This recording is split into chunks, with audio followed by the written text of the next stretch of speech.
Welcome one and all my fellow fans of Clash of Clans. It is your host Galadon and the update is upon us. However, the question on every player's lips is whether or not this update actually fixes Clash of Clans. And now, in order to address this situation, we have to look at things from a statistical point of view. Obviously, the comments on my videos are, well, let's just say, disgruntled players, for the most part, who think that Clash of Clans offense is broken. Also, looking at recent war results from top clans and pro players, we can see that yes, the meta has shifted dramatically towards Root Riders. Root Riders have made the game easier for everybody.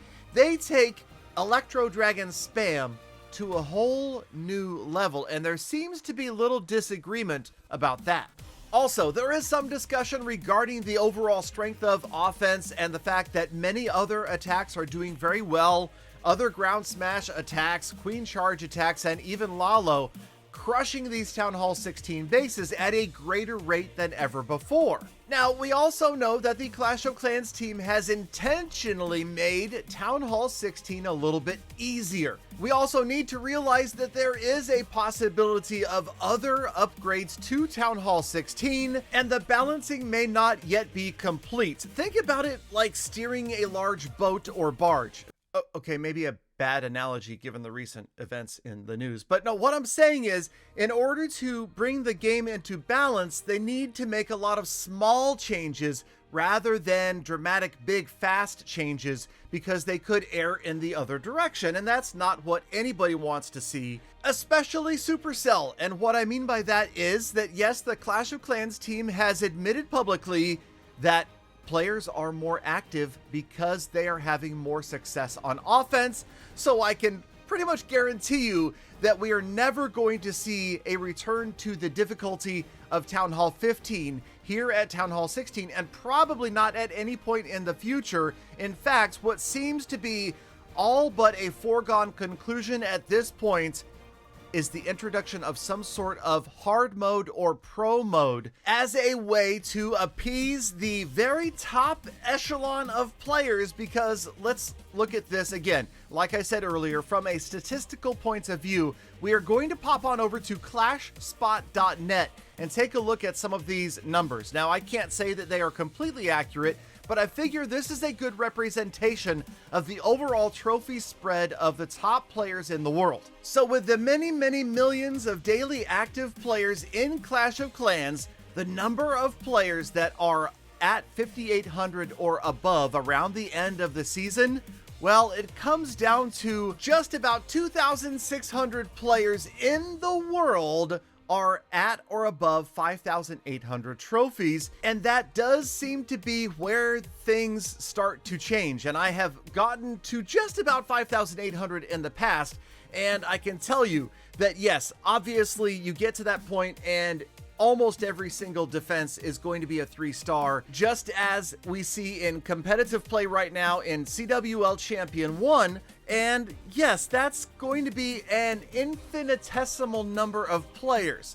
However, obviously, because of the popularity of the Clash Worlds, something needs to be done to help out this segment, just in order to make things more exciting, right? In order so that the casters don't have to feign excitement when they're watching 3-star after 3-star after 3-star. The only thing that's exciting is an actual fail. So yeah, back in the earlier days of the Worlds, the ones that I was casting before I retired from casting, those were exciting. The 3-star attacks were very cool and a little bit more of an unusual occurrence against a fully maxed out and difficult to defeat base. And also, if I take a look at this just from my own perspective as an individual Clash player who has a fully maxed out base and army, I'm having fun right now.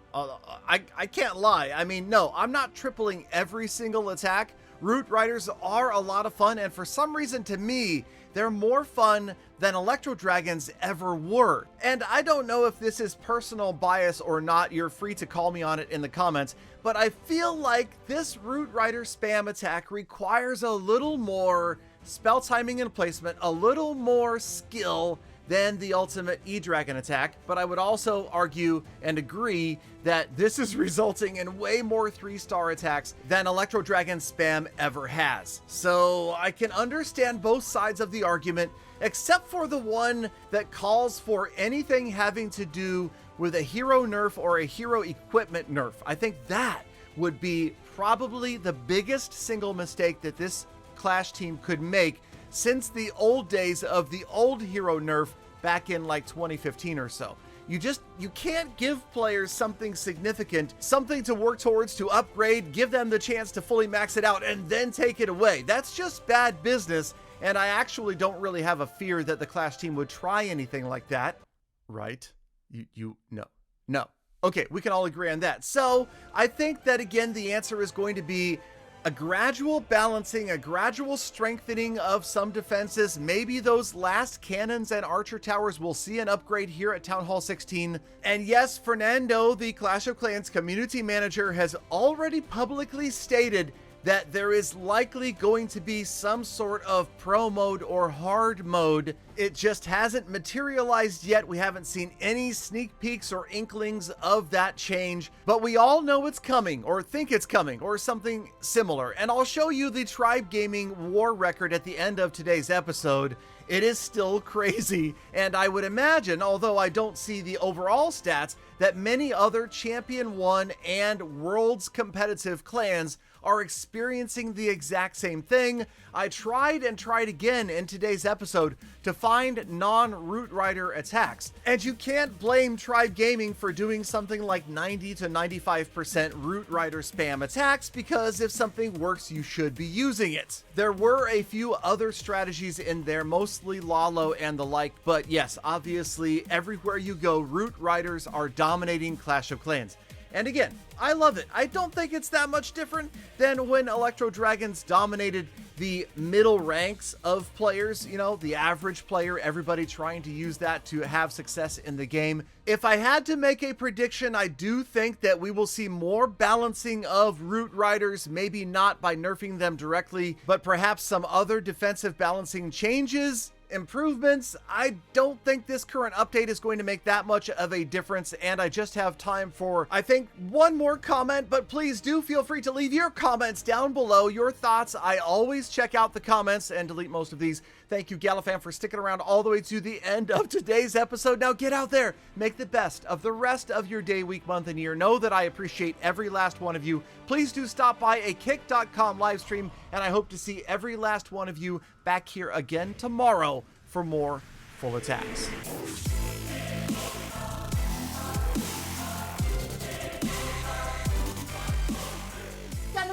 Galadon, such an amazing video. You've changed my life.